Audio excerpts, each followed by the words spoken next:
नमस्कार प्यारे विद्यार्थियों। जैसा कि हम पढ़ रहे थे पाश्चात्य काव्यशास्त्र, और पाश्चात्य काव्यशास्त्र में हम लोगों ने जो अपना प्लेटो 2 क्लास में प्लेटो पूरा पढ़ लिया है। अब आप इसके नोट्स बना सकते हो या जैसा भी आपको अच्छा लगे वैसा पढ़ सकते हो। उसके बाद में आज जो अपना टॉपिक रहेगा वो हम पढ़ेंगे अरस्तु। तो आज का हम टॉपिक पढ़ेंगे वो है अपना अरस्तु। और अरस्तु को भी हम 2 दिन में कोशिश है पूरी कि 2 क्लास में पूरा हो जाए, लेकिन अगर कुछ बचता है तो फिर तीसरी क्लास छोटी मोटी लेकर के इसको पूरा करेंगे। और ज़्यादा समय खराब न करते हुए अरस्तु पढ़ते हैं। और अरस्तु का जो समय माना गया है वो 384 ईसा पूर्व से 322 ईसा पूर्व तक का जो समय है वो अरस्तु का माना गया है। अरस्तु ने 3 सिद्धांत दिए। अरस्तु ने 3 सिद्धांत दिए। पहला इनका जो है वो अनुकरण का सिद्धांत है, अनुकरण सिद्धांत है। दूसरा जो इन्होंने सिद्धांत दिया वो विरेचन सिद्धांत है। और जो इनका तीसरा सिद्धांत है वो क्या कहते हैं, त्रासिक या त्रासदी का जो सिद्धांत है वो इन्होंने 3 सिद्धांत दिए। अरस्तु ने लगभग 400 ग्रंथों की रचना की, जिनमें इनके भौतिक शास्त्र, राजनीतिक शास्त्र, दर्शन शास्त्र, सभी शास्त्र मिला करके कुल 400 ग्रंथ इन्होंने लिखे। जो अपने काम के हैं वो 2 ग्रंथ है। एक तो है भाषा शास्त्र, और जिसे हम कहते हैं देखने सरी तोरिकेश, देखने सरी तोरिकेश। और एक है अपना वो है काव्य शास्त्र। और काव्य शास्त्र को कहते हैं पेरी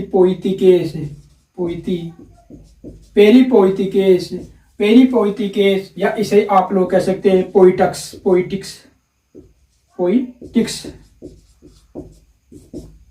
और ये जो दोनों हैं वो अपने भाषा शास्त्र यानी अपने साहित्य शास्त्र से संबंधित है। ये अपने काम की चीज है। इसमें पेरिपेरितोकेश पुस्तक के बारे में जो भागीरथ मिश्र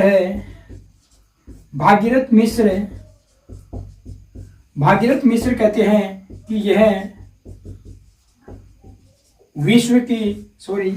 काव्य शास्त्र पर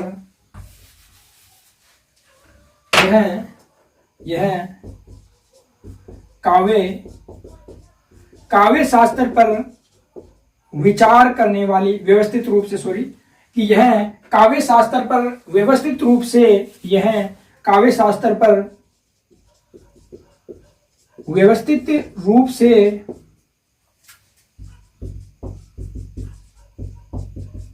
विचार करने वाली, कि यह काव्य शास्त्र पर व्यवस्थित रूप से विचार करने वाली विश्व की प्रथम पुस्तक है। ये कहते हैं पेरिपेरितोकेश के बारे में कौन? भागीरथ मिश्र। कि ये जो पेरिपेरितोकेश इनका ग्रंथ है वो ऐसा है कि काव्य शास्त्र पर व्यवस्थित रूप से विचार करने वाली विश्व की प्रथम पुस्तक है। जो इनका पेरिपेरितोकेश ग्रंथ है ये 26 अध्याय में 50 प्रश्नों की एक छोटी सी कृति है।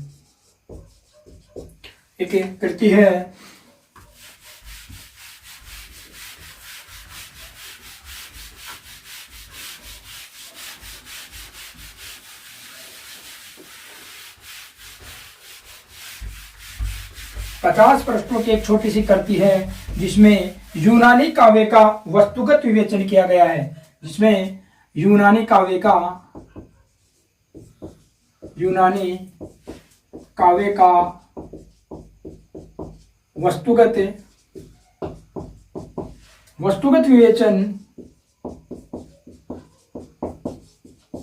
विवेचन किया गया है। इस पुस्तक में प्लेटो के द्वारा लगाए गए आरोप या आक्षेपों का उत्तर अरस्तु ने दिया है, लेकिन खंडन शैली में नहीं, लेकिन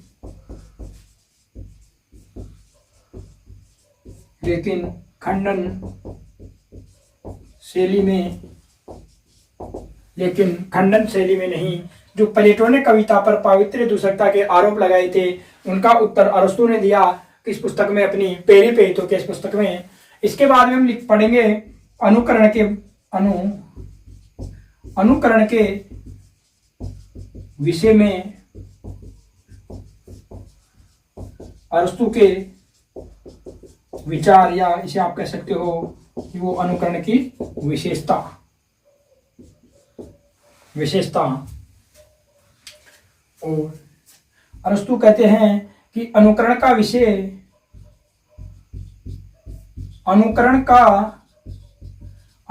विषय प्रकृति या जीवन का बहिरंग पक्ष ही नहीं, बल्कि अंतरंग पक्ष भी प्रधान है। और अंतरंग पक्ष से तात्पर्य है कल्पना, भावना, संवेदना,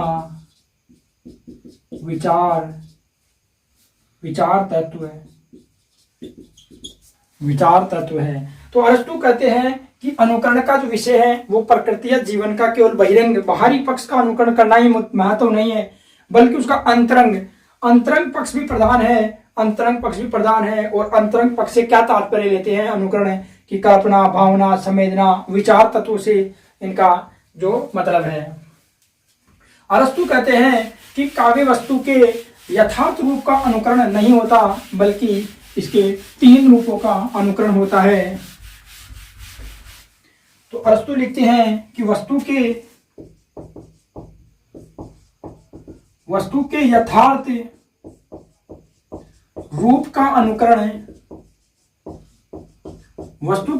रूप का अनुकरण नहीं होता, बल्कि काव्य वस्तु के 3 तत्वों का अनुकरण होता है।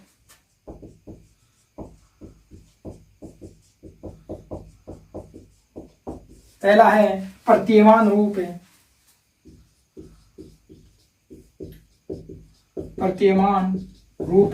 कि जैसा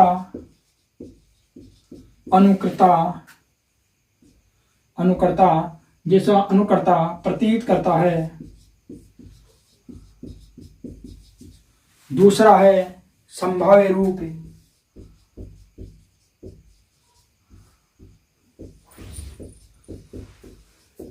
जैसा संभव हो। और जो तीसरा रूप है वो है आदर्श रूप,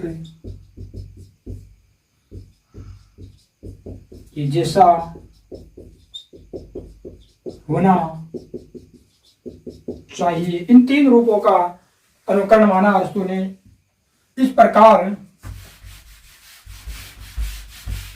प्रकार अरस्तु का जो अनुकरण है वो भावनापरक, कल्पनापरक अनुकरण है। इस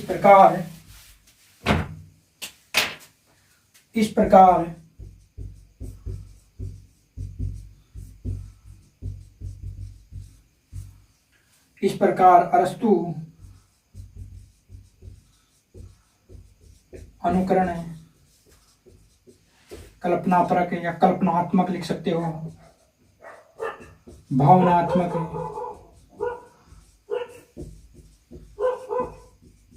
भावनात्मक अनुकरण है, जिसे जिसे सृजनात्मक अनुकरण कह सकते हैं, जिसे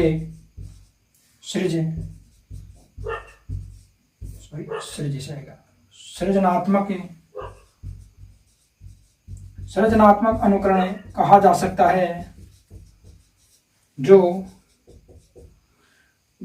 कल्पना या जो जीवनानुभूति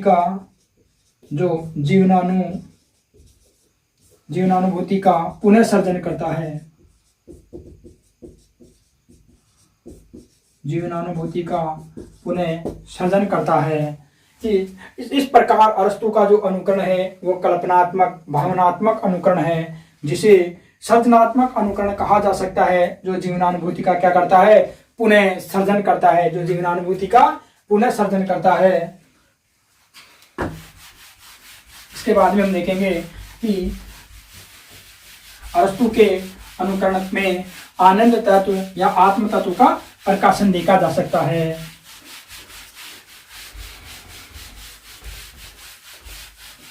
कि अरस्तु के अनुकरण में आनंद तत्व या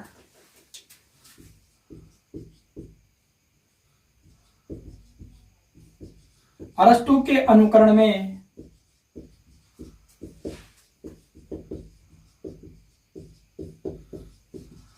आनंद तत्व है, अरस्तु के अनुकरण में आनंद तत्व या भाव तत्व का प्रकाशन देखा जा सकता है। ध्यान रहे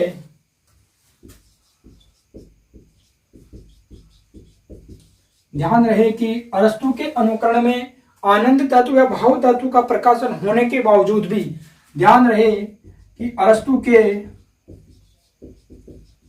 के अनुकरण में आनंद तत्व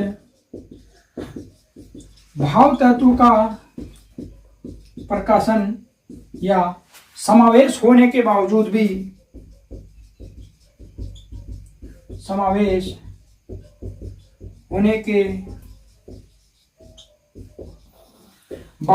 इसे विशुद्ध आत्मा विवेचना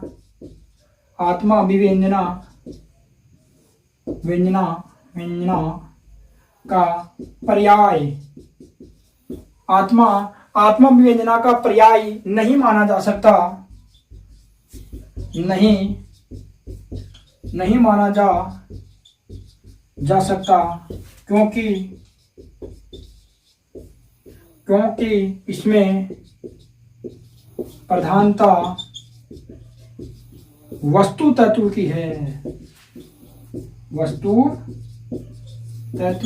है, बताऊंगा कल हम देखेंगे, शायद आज की क्लास में वहां तक नहीं पहुंचेंगे कि नगेंद्र बताता है, नगेंद्र की समीक्षा और वो देखेंगे कि कैसे वस्तु तत्व की प्रधानता है। अभी तो आप ये लिखो कि अरस्तु के अनुकरण में आनंद तत्व या भाव तत्व का प्रकाशन तो देखा जा सकता है, क्योंकि वो कहते हैं कि वस्तु के यथार्थ रूप का अनुकरण न होकर के कल्पना भावना उसके अंतरंग पक्ष का अनुकरण होता है। इस प्रकार हमें ये ध्यान रखना है कि अरस्तु के अनुकरण में आनंद तत्व और आत्म तत्व का भले ही प्रकाशन हो, इनका भले ही समावेश हो, लेकिन फिर भी हम इन्हें क्या नहीं कह सकते, इनके विशुद्ध आत्मा अभिव्यंजना का पर्याय सिद्ध नहीं माना जा सकता, क्योंकि इसमें प्रधानता किस तत्व की रहती है, प्रधानता वस्तु तत्व की रहती है। इस पैराग्राफ को आप बखूबी और अच्छी तरह से याद रखोगे, क्योंकि इनके सारे के सारे सिद्धांत में आनंद तत्व भाव तत्व कल्पना इनका समावेश होगा, लेकिन फिर भी ये विशुद्ध आत्मा विवेचना का सिद्धांत नहीं माना जा सकता।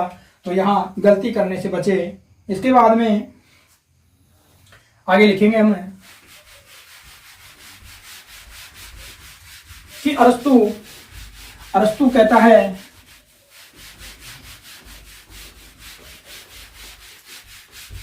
अरस्तु कहते हैं कि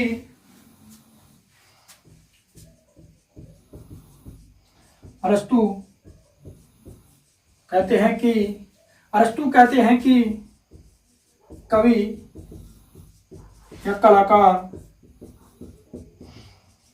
चित्रकार की भांति कला का अनुकरण करता है। कि अरस्तु कहते हैं कि कवि या कलाकार भी चित्रकार की भांति या किसी अन्य कलाकार की भांति कला का अनुकरण करता है। अनुकरण करता है। अरस्तु ने काव्य को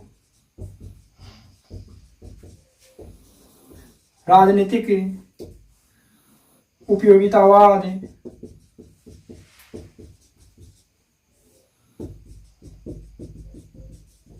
दार्शनिक, आर्थिक, अन्य किसी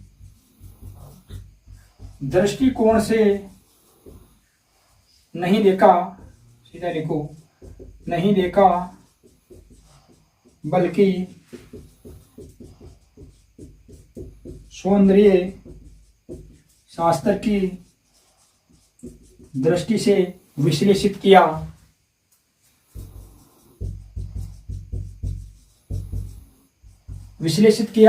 सौंदर्य शास्त्र की दृष्टि से विश्लेषित किया और काव्य को भव्यतर वस्तु बना दी, भव्यतर वस्तु बना दिया। अरस्तु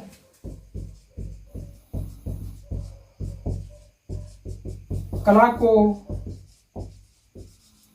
प्रकृति की अनुकृति या अनुकरण की प्रकृति का अनुकरण मानता है। अरस्तु कला को प्रकृति का अनुकरण या प्रकृति की अनुकृति मानता है। अरस्तु प्रकृति शब्द को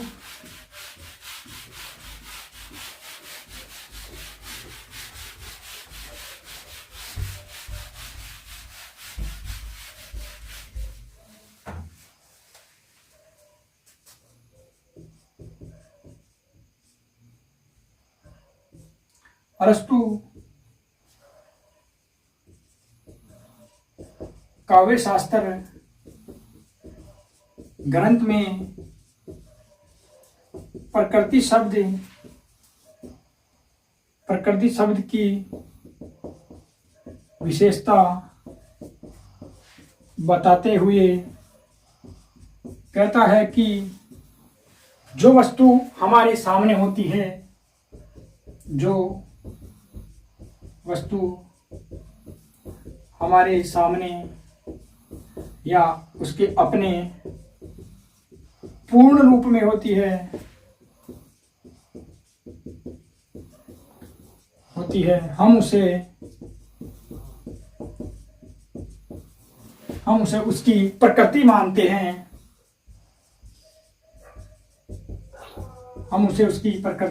हैं। और यह प्रकृति अपने लक्ष्य को प्राप्त करने के लिए,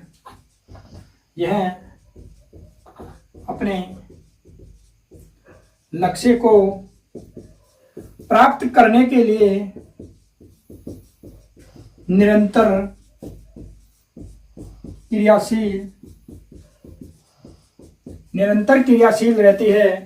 क्रियाशील रहती है। लेकिन अवरोधक कारणों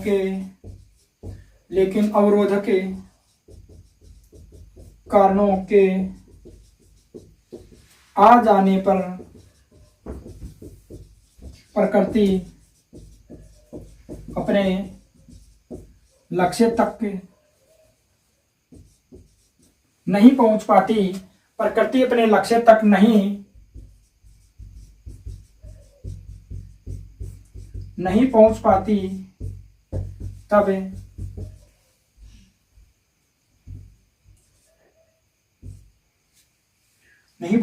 तब कवि या कलाकार उन अवरोधक कारणों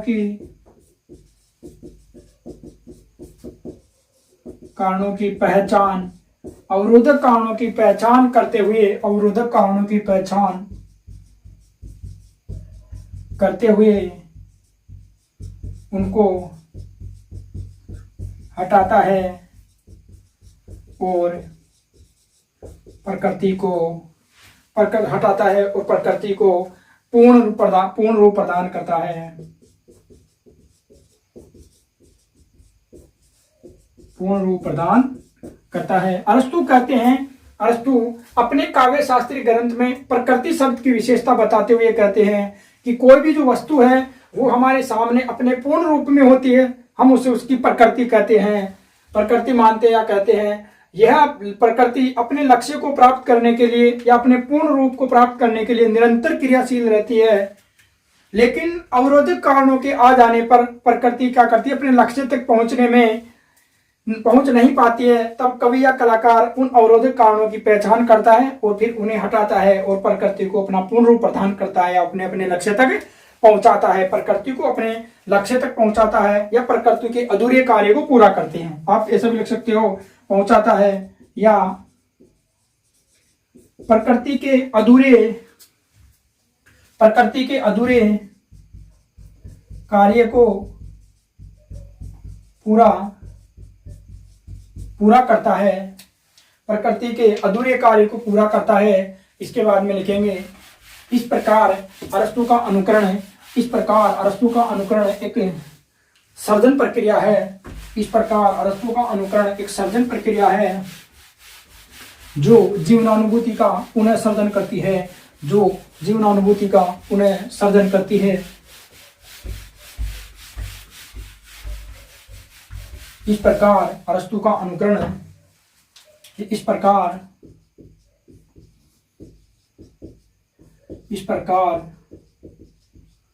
अरस्तु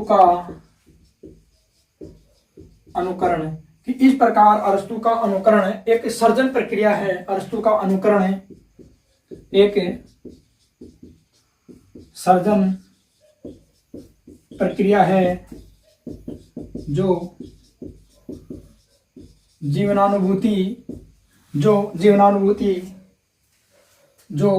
जीवनानुभूति का पुनः सर्जन करती है। अरस्तु काव्य शास्त्र में प्रकृति के दो भेद मानता है, एक है दैवीय प्रकृति या कला से कह सकते हो आप लोग, और दूसरा है मानवीय प्रकृति। दैवीय प्रकृति और मानवीय प्रकृति ये दोनों एक दूसरे से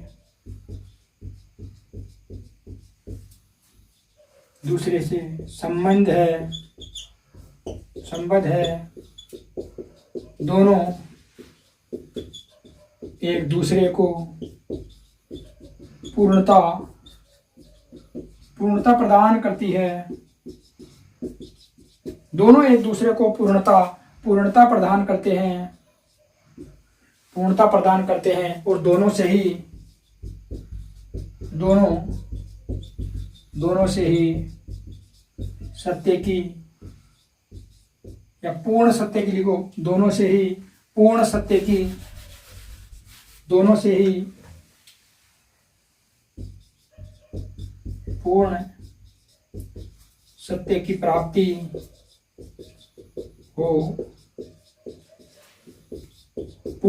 प्राप्ति हो सकती है। तो अरस्तु काव्य शास्त्र में प्रकृति के दो भेद मानता है, एक मानता है दैवीय प्रकृति और एक मानता है मानवीय प्रकृति। ये दोनों एक दूसरे से संबंध है, दोनों एक दूसरे को पूर्णता प्रदान करती है, दोनों से ही पूर्ण सत्य की प्राप्ति हो सकती है,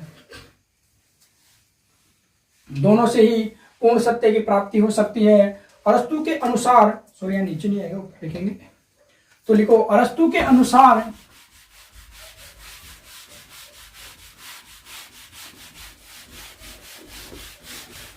अरस्तु के अनुसार प्रकृति की प्रतिछाया उसके अनुकरण में रहती है।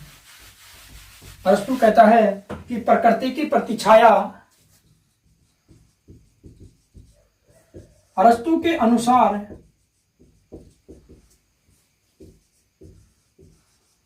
प्रकृति की प्रतिछाया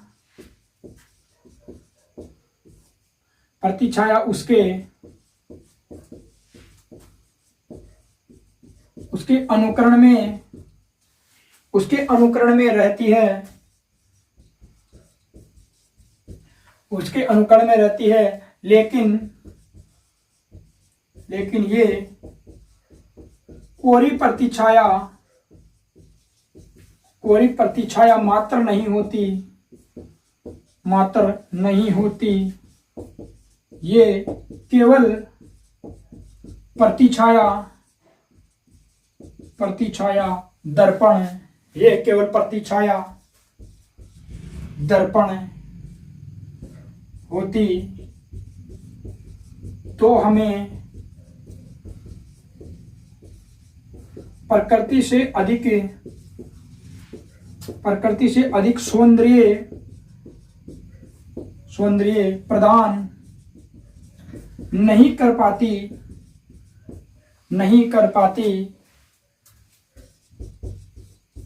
लेकिन कि अरस्तु के अनुसार प्रकृति की प्रतिछाया उसके अनुकरण में रहती है, लेकिन ये कोरी प्रतिछाया मात्र नहीं होती, ये केवल प्रतिछाया या प्रतिबिंब दर्पण होती तो हमें प्रकृति से अधिक सौंदर्य प्रदान नहीं कर पाती, लेकिन ये हमें वह सौंदर्य प्रदान करती है जो प्रकृति भी नहीं कर पाती। यहाँ ये की जगह आप लोग भ्रमित मत हो जाना, ये यानी कविता हमें वो या काव्य हमें वह सौंदर्य प्रदान करता है जो प्रकृति भी नहीं कर पाती। बहुत बढ़िया डेफिनेशन है ये भी। इसके बाद में हम लिखेंगे, नोट लगा लो आप लोग कि अरस्तु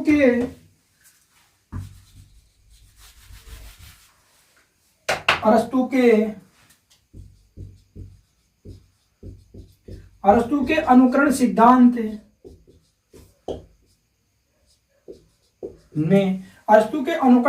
में जिस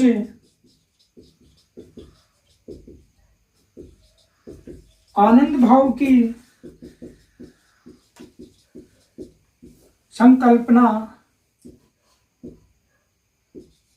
संकल्पना की गई है,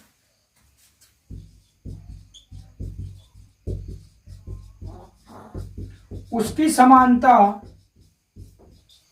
हम भारतीय रस सिद्धांत से कर सकते हैं या करते हैं। तो अरस्तु के अनुकरण सिद्धांत में जिस आनंद भाव की जो संकल्पना की गई है वो हम भारतीय रस सिद्धांत में देख सकते हैं या उसकी समानता में रस सिद्धांत से कर सकते हैं, क्योंकि भारतीय रस सिद्धांत में भी ऐसी ही संकल्पना देखने को मिलती है। इस प्रकार अरस्तु का जो अनुकरण है वो यथार्थ का हूबहू अनुकरण न होकर के कौन सा अनुकरण है, कल्पनात्मक भावनात्मक अनुकरण है, जिसमें विचार तत्व की प्रधानता रहती है। इस प्रकार अरस्तु का अनुकरण यथार्थ का वस्तु प्रत्यंकन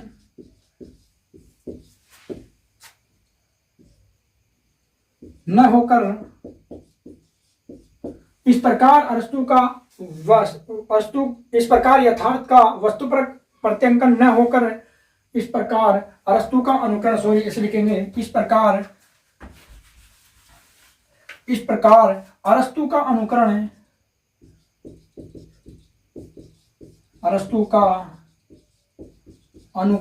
यथार्थ का वस्तु पर प्रत्यंकन न होकर के भावपरक कल्पनात्मक भावनात्मक, संवेदनात्मक,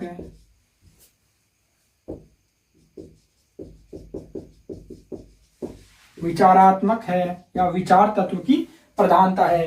कि इस प्रकार जो अरस्तु का जो अनुकरण है वो यथार्थ का वस्तुपरक या हूबहू, वस्तुपरक को आप क्या कर सकते हो, हूबहू, इसको हूबहू भी कर सकते हो, हूबहू यानी जैसा है वैसा। तो इस प्रकार अरस्तु का जो अनुकरण है वो यथार्थ का वस्तुपरक प्रत्यंकन है, हूबहू प्रत्यंकन, अनुकरण न होकर के भावपरक, कल्पनापरक, संवेदनात्मक, भावनात्मक अनुकरण है, जो विचारात्मक है, जो जीवनानुभूति का पुनः सर्जन करता है। तो जो जीवनानुभूति का पुनः सर्जन करता है, जो जीवनानुभूति का पुनः सर्जन करता है, जो जीवनानुभूति का पुनः सर्जन करता है। अरस्तु ने काव्य और इतिहास में भी स्पष्ट अंतर किया है। अगला बिंदु लिखेंगे हम,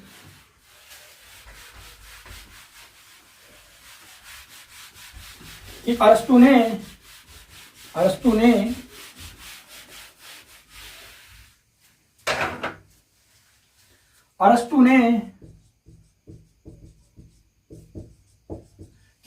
ने काव्य व इतिहास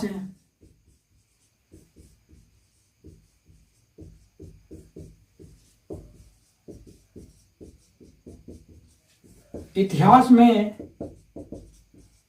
स्पष्ट अंतर किया है। अरस्तु ने काव्य को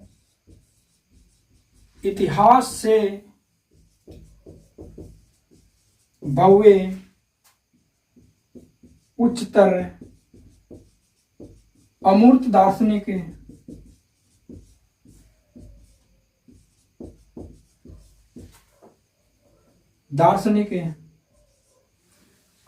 दार्शनिक वस्तु माना है। इतिहास को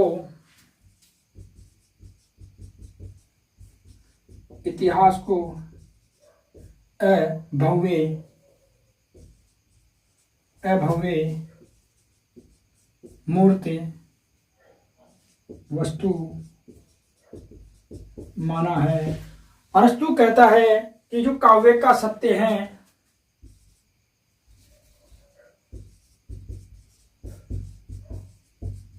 काव्य का सत्य इतिहास के सत्य से कहीं अधिक कल्पना परक, दार्शनिक वस्तु है।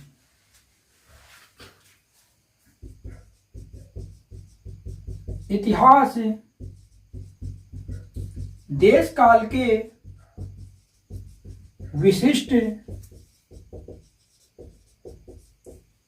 विशिष्ट बंधनों से बंध जाने के कारण अभव्य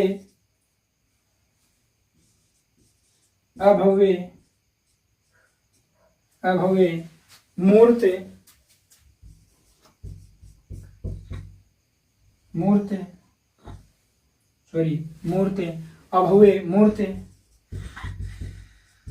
विशेष की अभिव्यक्ति है, लेकिन काव्य का सत्य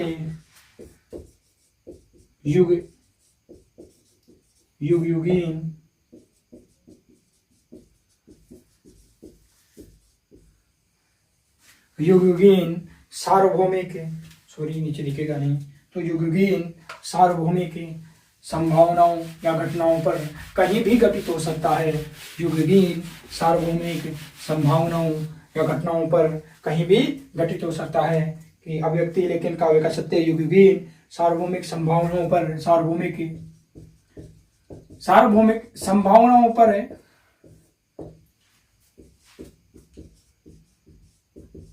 कहीं भी घटित हो सकता है, कहीं भी कहाँ भी घटित हो सकता है, कहीं भी घटित हो सकता है। इस प्रकार काव्य का जो सत्य है, इस प्रकार काव्य का सत्य अधिक भव्य, उच्चतर, दार्शनिक वस्तु है। इस प्रकार काव्य का सत्य अधिक भव्य है, उच्चतर है, दार्शनिक वस्तु है। इस प्रकार अरस्तु ने, आप नोट डाउन करो, सॉरी स्क्रीनशॉट का टाइम नहीं दिया। इस प्रकार अरस्तु ने अपने अनुकरण सिद्धांत में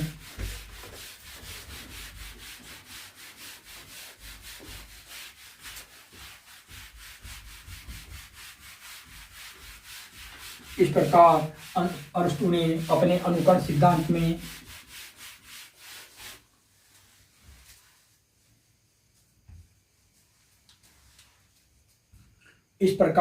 अरस्तु ने अपने अनुकरण सिद्धांत में काव्य सत्य को इस प्रकार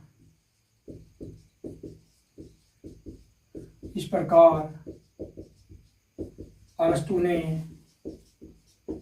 अपने सिद्धांत में काव्य सत्य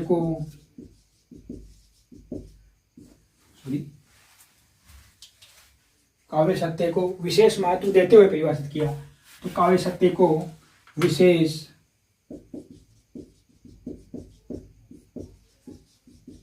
महत्व देते हुए यह स्थापित किया है, विशेष महत्व देते हुए यह स्थापित किया है,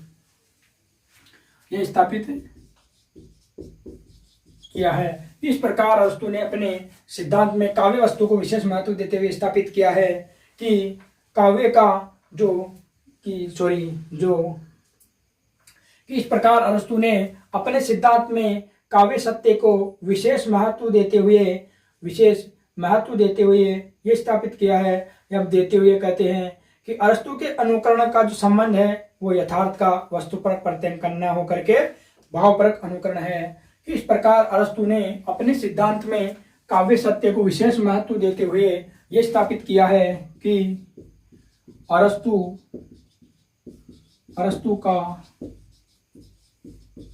का अनुकरण यथार्थ का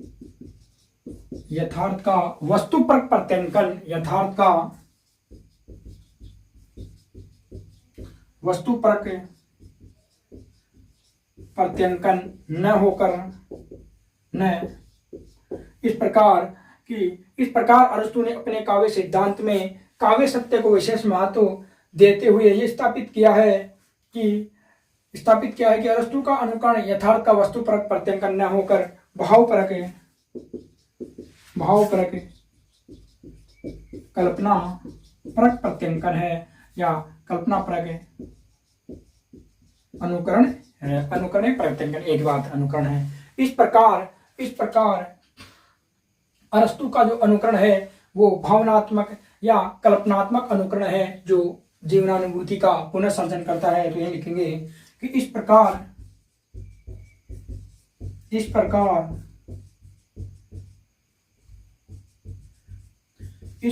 अरस्तु का अनुकरण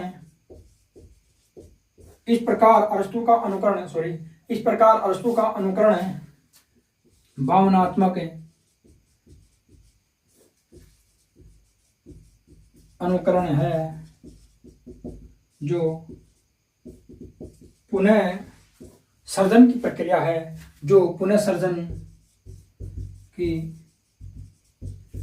प्रक्रिया का नाम है। अरस्तु कहते हैं कि वास्तविक जीवन में जो पदार्थ हमें भय की या दुख की प्राप्ति कराते हैं उसका जो अनुकृत रूप होता है वो हमें आनंद की प्राप्ति करा सकता है। कि जिन वस्तुओं को प्रत्यक्ष देख करके हमें डर लगता है उनकी अनुकृत रूप से हमें क्या आनंद की प्राप्ति होती है। तो ये भी हम लिखेंगे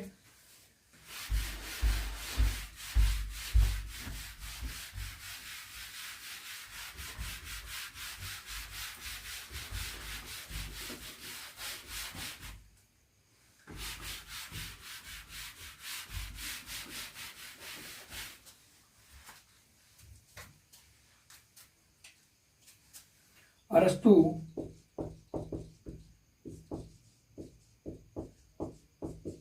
कहते हैं कि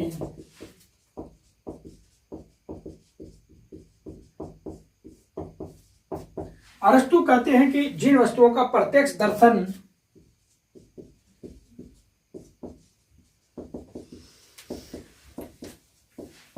हमें दुख है, अरस्तु कहते हैं कि जिन वस्तुओं का प्रत्यक्ष दर्शन हमें दुख या भय की प्राप्ति कराता है, भय की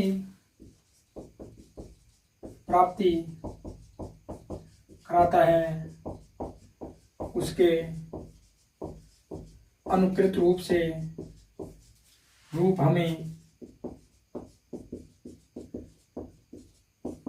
आनंद की प्राप्ति कराता है। कि जिन वस्तुओं का प्रत्यक्ष दर्शन हमें दुख या भय देता है, दुख की प्राप्ति कराता है, उसके अनुकरण के द्वारा, अनुकृत रूप के द्वारा हमें किसकी प्राप्ति होती है? आनंद तत्व की प्राप्ति होती है, आनंद प्रदान कराता है। इस प्रकार हम क्या कर सकते हैं कि जो वास्तविक जीवन में जो पदार्थ है, वास्तविक जीवन में जो पदार्थ है जो हमें दुख देते हैं, तो अनुकरण के द्वारा हमें क्या होता है? उनसे अनुकरण के द्वारा हमें वो आनंदित मिलते हैं, आनंद प्राप्त हो जाता है उनसे। तो वास्तविक जीवन में भय और दुख की प्राप्ति कराने वाली वस्तुओं को अनुकरण के द्वारा हम ऐसे प्रस्तुत करते हैं कि एक बार और लिख सकते हो कि अरस्तु कहते हैं कि वास्तविक जीवन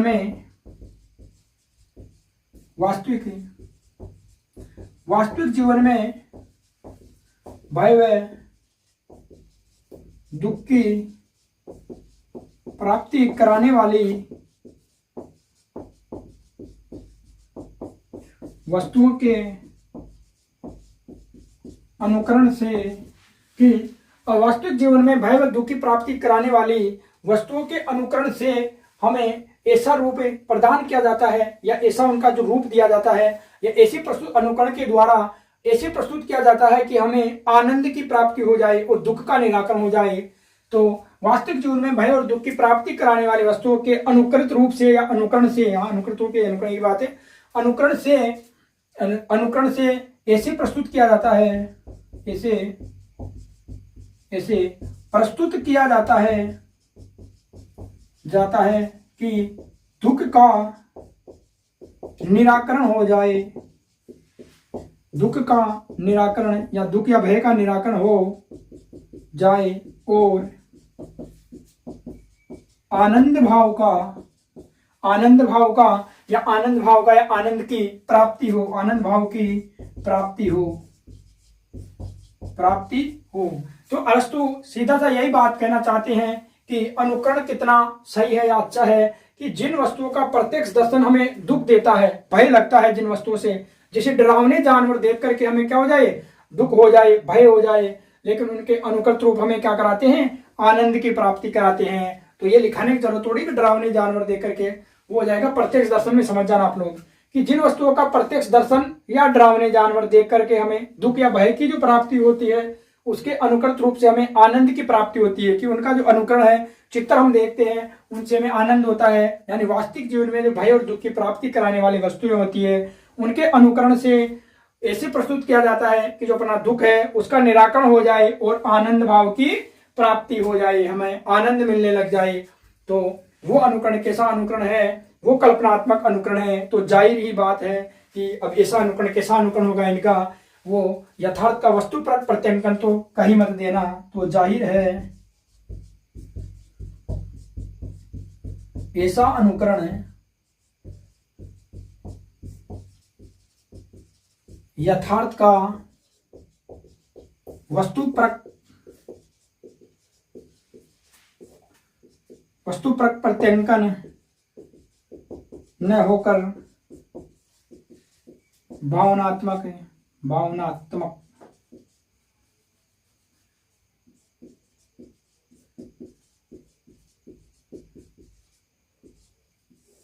भावनात्मक या कल्पनात्मक अनुकरण होता है।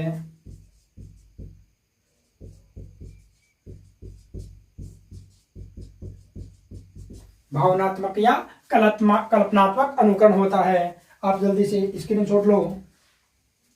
और अब ज्यादा टाइम हो गया है, थोड़ा पढ़ते हुए भी बाकी क्लास को हम कल देखेंगे। बस एक टॉपिक और एक पॉइंट और नोट कर सकते हो आप लोग, इसका स्क्रीनशॉट लेंगे आप लोग जल्दी से। तो मुख्य बात यही है कि अरस्तु ने जो अपना अनुकरण सिद्धांत दिया उसमें उन्होंने भावना कल्पना को विशेष महत्व दिया, लेकिन फिर भी हम उनके अनुकरण जो सिद्धांत है उस अनुकरण सिद्धांत को हम क्या नहीं मान सकते, आत्म अभिव्यंजना का पर्याय नहीं मान सकते, क्योंकि इसमें प्रधानता किसकी है, वस्तु तत्व की प्रधानता रहती है। तो जाहिर तक लिख लिया हमने। अब आगे लिखेंगे हम लोग कि अरस्तु का जो अनुकरण है, अरस्तु का इस प्रकार अरस्तु का अनुकरण, अंतिम पंक्ति लिखते हैं फिर आज क्लास यहीं स्टॉप करते हैं।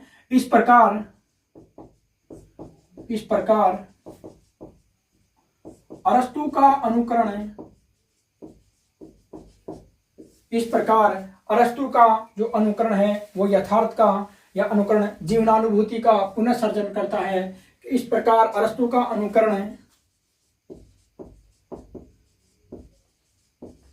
जीवनानुभूति का पुनः सर्जन करता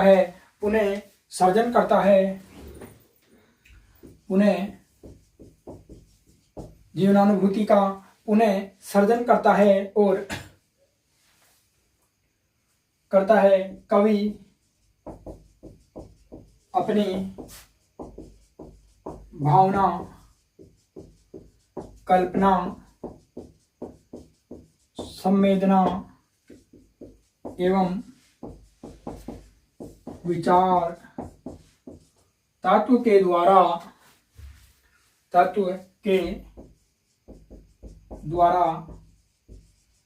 प्रकृति के सर्जन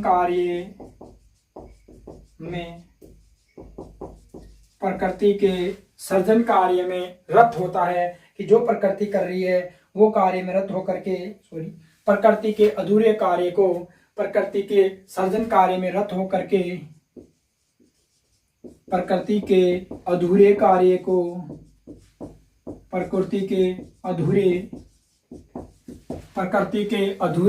कार्य को क्या करता है, पूर्णता प्रदान करता है, अधूरे कार्य को पूर्णता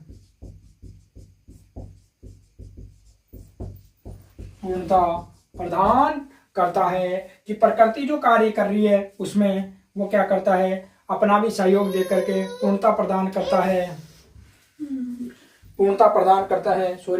आत्म तत्व और किस तत्व की, आत्म तत्व या विचार तत्व या आप कह सकते हो कि आत्म तत्व या भाव तत्व समाहित है, लेकिन प्रधानता किस तत्व की बताई हमने, वस्तु तत्व की प्रधानता है। तो आप लोग इस पॉइंट को भी लिखना चाहो तो लिख सकते हो कि आत्म तत्व या आनंद तत्व का भाव रहता है। ठीक है, कहीं गलत मत कर देना आप, कि आत्म तत्व या आनंद तत्व भाव रहता है, लेकिन